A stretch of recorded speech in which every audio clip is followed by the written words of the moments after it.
वंदा भी आदरणीय आया जी। साधु सुखी हो।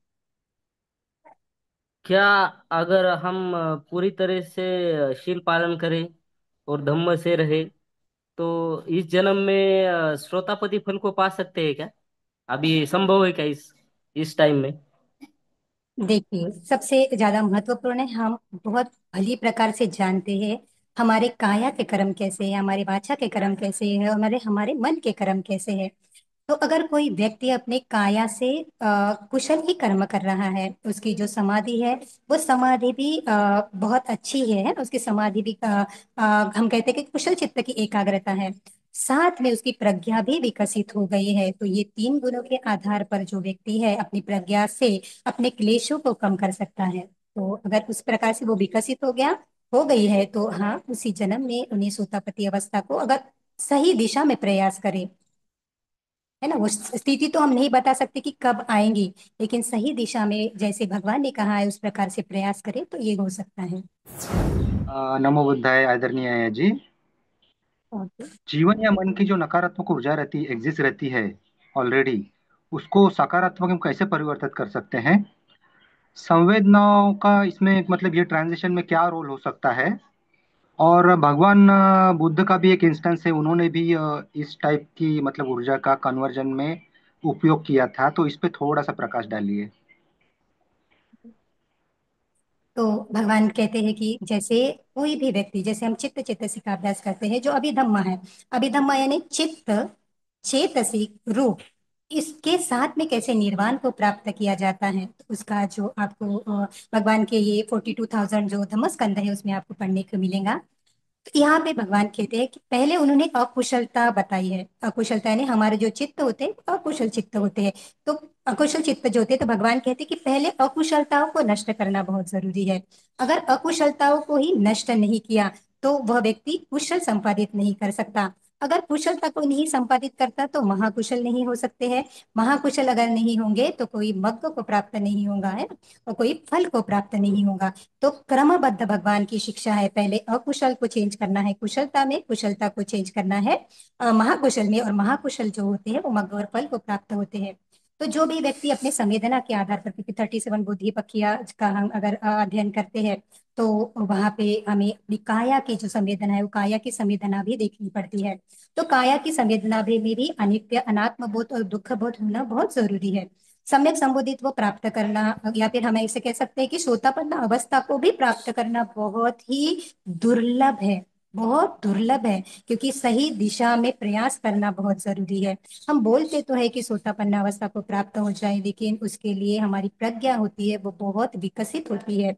हमें जानना पड़ता है कि हमको किन संयोजनों को किस प्रकार से नष्ट करना है। सबसे पहले तो संयोजन जो होते हैं वो महत्वपूर्ण है, क्योंकि अगर निगेटिविटी ही नहीं देंगे, निगेटिविटी को दूर नहीं करेंगे तो पॉजिटिविटी कहाँ से आएंगी। लेकिन पॉजिटिविटी क्या है, किस प्रकार से अर्य जो पुगल का फल हमें प्राप्त करना है, किस प्रकार से करना है, ये पता चलना बहुत जरूरी है। तो ये भगवान का गहन धम्म है। तो किसी को भगवान का जो गहन धम्म है उसे पता चलने के लिए बहुत पुण्य पारमिता होनी जरूरी है। निगेटिव को पॉजिटिवली भी चेंज करने के लिए पुण्य चाहिए, प्रज्ञा जरूरी है। क्योंकि देखिए, मन में तो ऐसे बहुत बार होता है कि अकुशलता आती है तो कभी सती रहती है कभी नहीं रहती है। तो जिस क्षण सती रहते हैं वो हमारे लिए पुण्य का क्षेत्र हो गया, वो हमारे लिए हमारे हमारे दुख को काटने का क्षण हो गया। और जब हमारे चित्त में ऐसी अकुशलता आती है और अगर हम उसको चेंज नहीं करते, वो अकुशलता हमारी बढ़ती जाती है, तो वही जो क्षण है वो हमारे दुख से मुक्त होने के लिए हमने अपना जो समय है वो समय बढ़ा दिया है, ऐसे होता है। तो उसी के आधार पर जो कोई व्यक्ति है अपने चित्त को अगर बार बार चेंज करते रहेगा, अकुशलता से कुशलता चेंज कुशलता की ओर बढ़ाएगा, तो निश्चित है वो अपनी निगेटिविटी को पॉजिटिविटी में चेंज कर सकता है। भगवान भी यही करते हैं, सभी सत्व भी यही करते हैं। भगवान तो बहुत पुण्य पारमिता वाले होते हैं कि उन्होंने पहले ही, जैसे हमने कहा कि पय्यादिका बुद्ध को भी 20 असंख्य 1 लाख कल्प लगते हैं पारमिताओं को पूर्ण करने के लिए। तो तब से जो भगवान बुद्ध का जो चित्त होता है वो कुशल कुशल कुशलता की ओर ही बढ़ता रहता है। तो बहुत ही कुशल धर्मी जो होते हैं, जैसे हम कहते हैं कि संसार में अगर सबसे जो सर्वश्रेष्ठ व्यक्ति कोई हो सकता है तो वो केवल और केवल सम्यक संबुद्ध हो सकते हैं। तो वो तो बहुत ही उनकी प्रज्ञा बहुत विकसित होती है, तो बहुत जल्दी से वो चेंज कर सकते हैं। लेकिन सामान्य व्यक्ति को भी ये करना बहुत जरूरी है, तब तो ही वो अपने दुख से मुक्त हो सकते हैं। तो कर सकते हैं। तो बंदा सुखी हो। भैया जी। साधु सुखी हो। मैं ये जानना चाह रही थी कि बेटी है एक, वो जो एग्जाम देती है तो उसके एग्जाम में कुछ ना कुछ दिक्कत आती है, मतलब जैसे कहीं कंप्यूटर खराब हो जाएगा, कभी उसके आधार कार्ड में दिक्कत निकलेगी, तो एग्जाम क्या हम्म है खराब हो जाता है उसका, तो वो किन हम्म कारण से होता है ऐसा, क्या करें उसके लिए उपाय। देखिए, ये भी एक प्रकार का दुख है, लौकिक दुख है। तो लौकिक दुख को दूर करने के लिए भी पुण्य जरूरी है, क्योंकि पुण्य ही है जो सुख का आधार बनता है। भगवान कहते हैं कि पुण्य कर्म करना चाहिए, तो आप भी उसके लिए पुण्य कर्म कीजिए। उन्हें भी बताइए कि शील के अनुसार समाधि और अपने जो चित्त है वो मैत्री युक्त चित्त रखे। अपना जो पुण्य है वो पुण्य निरंतर करते रहे, और इस पुण्य के आधार यानी ये जो पुण्य है सभी सत्वों में विकसित करें। और साथ ही साथ में अपने चित्त को भी एकाग्र करने का प्रयास कीजिए। कब समय आएगा वो तो नहीं बता सकते, लेकिन पुण्य का फल अवश्य मिलता है। तो मेरा ऐसे प्रश्न है कि मुझे ऐसे लग रहा था कि मैं अरहंत बन जाऊं। ठीक है। क्योंकि ऐसे क्यों लगा मुझे, मैं ऐसे ही धम्म श्रवण कर रही थी परसों। और फिर मतलब मैं कंटिन्यूअसली लैपटॉप पे काम करती हूँ, और थोड़ा सा स्ट्रेसफुल काम होता है। तो फिर ऐसे मुझे फील होता है कि बॉडी में यहाँ पे सेंसेशन है, दुख भरी सेंसेशन है। ठीक है। तो लाइक ड्यूरिंग धम्म देसना ओनली, जो दुखद सेंसेशंस थे वो मतलब चले गए। ठीक है। मतलब विदाउट ऑब्जर्विंग देम वो चले गए। हम्म सो इस उससे मुझे खुशी हो गई। तो फिर उसको सो आई स्टार्टेड फीलिंग कि मुझे अभी अरहंत बनना है, because this is due to राग द्वेष मोह। इसलिए ऐसे लग रहा था, बट आपने आज जो लेक्चर दिया धम्मदेसना दी उसमें आपने ऑलरेडी बता दिया। हमें लगता है पर उसके लिए इतना इतना टाइम लगता है। ठीक है ऐसे आया जी, I will try my best in other ways. But hmm is it usual कि हम सिर्फ धम्म श्रवण से भी हमारे बॉडी में बहुत सारे चेंजेस आते हैं? मेरे शील भी बहुत पक्के हो चुके हैं, एक दो शील बाकी है सिर्फ मेरे। बट इवेंचुअली मैं इम्प्रूव हो चुकी हूँ बहुत सारी चीजों में। अच्छा। तो देखिए, सभी व्यक्ति को कभी ना कभी लगता ही है कि मैं अपने दुख से मुक्त हो जाऊं। हर एक व्यक्ति है जो, कोई नहीं चाहता कि मैं दुख में रहूं। हर एक व्यक्ति चाहता है कि मुझे परम सुख की प्राप्ति हो जाए। तो अब अगर हम मैंने इसलिए बताया ये सभी को कि हमें ये समझ में आना चाहिए कि सम्यक संबोधित्व बनना, उसको उनकी पारमिताओं को पूर्ण करने के लिए किसी बोधिसत्व को भी कितना समय लगता है, यानी कितने महान अनुकंपा कर हम सभी को उन्होंने ये जो धम्म है वो धम्म बताया है। और अगर हम इस जीवन में भी उसका पालन नहीं करेंगे तो हम अपनी मुक्ति को त्याग रहे हैं, हम अपनी मुक्ति को दूर कर रहे हैं। इसीलिए बहुत जरूरी है कि भगवान भगवान ने जो भी बताया वो हमारे लिए अच्छा बताया, हमारे दुख मुक्ति के लिए बताया। ये समझना बहुत जरूरी है। साथ ही साथ निरंतर प्रयास भी जरूरी है। कोई व्यक्ति अगर ये कहता है कि अरे सम्यक संबोधित को तो इतना समय लगता है, तो मुझे भी बहुत समय लगेगा, तो मैं क्यों भी पुण्य करूं, मैं तो बाद में करूंगा। तो ऐसे नहीं है। जो कोई व्यक्ति अपनी मुक्ति चाहता है उसे निरंतर ही पुण्य कर्म करना चाहिए। ऐसे नहीं होता, कभी कभी होता है ना, आज खाया और कल भूख नहीं लगी, ऐसे नहीं होती है ना। कल भी भूख लगती है। इसी भी प्रकार से है, अगर हमें निर्वाण की भूख है, अगर हम चाहते हैं कि हमें निर्वाण चाहिए, तो हमें हर एक क्षण शील समाधि और प्रज्ञा का अभ्यास करना जरूरी है। आज अगर हमने शील का पालन कर लिया और कल हम ये बोलते हैं कि नहीं, कल कल इसी कारणवश मेरा शील टूट गया, तो ये नहीं होगा। निरंतर निरंतर पुण्य करते हुए, निरंतर निरंतर शील समाधि और प्रज्ञा का अभ्यास करते हुए एक क्षण तो वह आएगा जब हम अपनी दुख से मुक्त हो जाएंगे। वो क्षण किसी का जल्दी भी आ सकता है, उसके पुण्य पारमिता के, सब हर एक व्यक्ति के पुण्य पारमिताओं पर यह निर्भर है। तो किसी व्यक्ति का क्षण जल्दी आ सकता है, लेकिन ये समझ में ये नहीं सोचना चाहिए कि बहुत समय लगेगा तो मैं अभी ना करूं। बस ये समझना चाहिए कि भगवान बुद्ध ने हमें ये जो धर्म बताया है बहुत पॉजिटिव है। वो हमें दुख से मुक्त करना चाहते हैं और हमारे निरंतर कुशलता में प्रस्थापित करना चाहते हैं। इसी वजह से ही हमें हमारी अकुशलता को छोड़ कुशलता की ओर ही जाना चाहिए। निश्चित ही वो समय उन व्यक्ति के पुण्य पारमिता के आधार पर, उन व्यक्ति के में अभी कितने क्लेश शेष है और उन्होंने कितने क्लेशों को समाप्त कर दिया है, उसके आधार पर वो दुख से मुक्त हो ही जाएंगे। वंदा मी अय्या जी। प्रार्थना सुखी हो।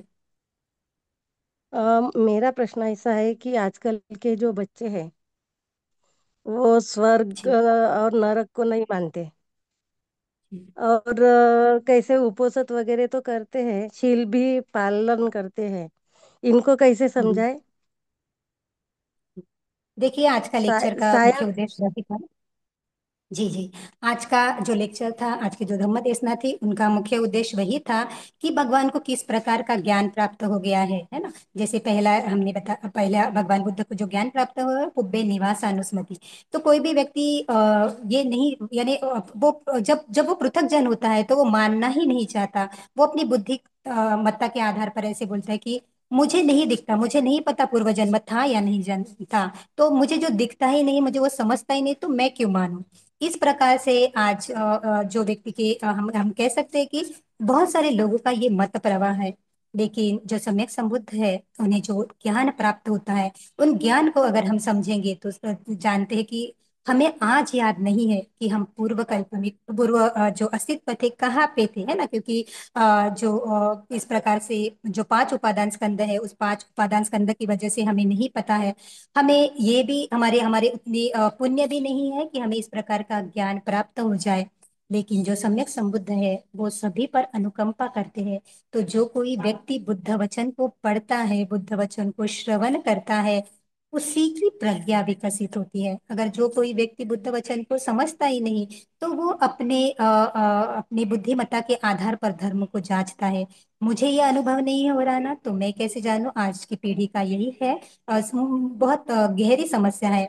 इसीलिए जो माता पिता है, घर के जो बड़े लोग हैं, उनका यह कर्तव्य है कि इस भगवान के महा अनुकंपनशील जो ज्ञान है, वो ज्ञान से हमारी पीढ़ी को भी उसका जो उनको भी बताना बहुत जरूरी है कि देखिए, भगवान बुद्ध ने ये बताया है।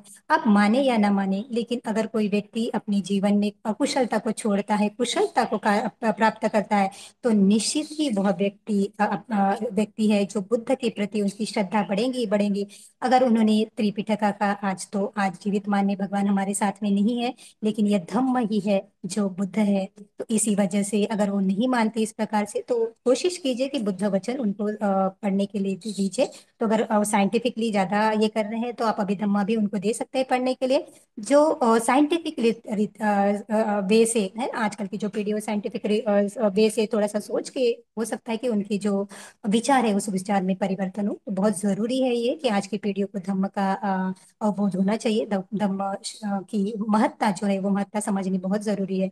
अन्यथा उनका जो ये पुण्य है जो मनुष्य जीवन में आए, वो पुण्य नष्ट हो जाएगा। इसी वजह से माता पिता का ये कर्तव्य है कि उन्हें धम्म की ओर प्रेरित करें। वंदा में अय्या जी। साधु सुखी हो। अय्या जी, मेरा प्रश्न ये है कि कुछ समय तक हम बहुत ज्यादा इन्वॉल्व रहते हैं बहुत अच्छे कर्मों में, मतलब बहुत पुण्य अर्जित करने के इसमें, लेकिन ऐसा कभी कुछ हो जाता है तो लाइक हम अगेन थोड़ा सा बैक हाँ बैकफुट हो जाते हैं। जी जी जी। एंड देन अगेन, मतलब वो तो पता रहता है कि हमें यही पाथ फॉलो करना है, because this is the only right way. हाँ तो हमें जो सिचुएशन से जाते हैं उसको हम कैसे हम ले, एंड कंटिन्यूसली हम पॉजिटिव फेज में ही रहे, एक हम थोड़ा सा नेगेटिव पॉजिटिव। फेज में चले जाए। जी जी जी, क्योंकि जीवन है, जीवन में उतार चढ़ाव आते हैं। और सबसे ज्यादा है अविद्या। अविद्या यानी हमें इसी जीवन में जो भी है, उसके बारे में ही हमको बताते रहते हैं। जैसे यही मेरा शरीर है, यही मेरा चित्त है, यही मेरे ज्ञातिजन है। मैं ऐसा जी रहा हूँ तो ये सब कुछ मेरा ही है ना, तो इसके इसके संदर्भ में जो आने वाले दुख है वो मेरे ही है। इस प्रकार से विचार जब हम करते हैं तो हम अविद्या में चले जाते हैं। और मार का तो कार्य ही होता है कि कोई व्यक्ति अगर कुशल कर्म करता है तो उसको उस कुशल कर्म से कैसे परावृत्त करना। लेकिन जो व्यक्ति की बुद्ध धम्म संघ में इन तीन रत्नों में नितांत श्रद्धा है, हम कहते हैं कि बहुत श्रद्धा में है वो, तो वह व्यक्ति अगर उसके जीवन में दुख आए तो समझ लेना चाहिए कि किसी विपाक के कारण या फिर कोई ऐसा है, यानी किसी दुख के कारण आए या फिर कोई का कर्म है इसके इसके कारण ये दुख आया है। तो मुझे अगर इस दुख को समाप्त करना है तो मैं किस प्रकार से इस इससे भी अच्छा कार्य करूं, ये समझना बहुत जरूरी है। अगर ये ऐसे प्रकार से समझते हैं, अपना योनि सो मनसिकार इसी प्रकार से रखते हैं कि दुख आया तो भी उस दुख को नष्ट करके मैं अपने दुख को नष्ट करने वाला हूँगा। मैं अगर ये हमारे दुख नष्ट करने के संदर्भ में आया था तो ये मैं जो है वो बहुत महत्वपूर्ण है। अगर ये मैं दुख सहन करने के संदर्भ में आया है तो ये हमें दुखी बनाता है।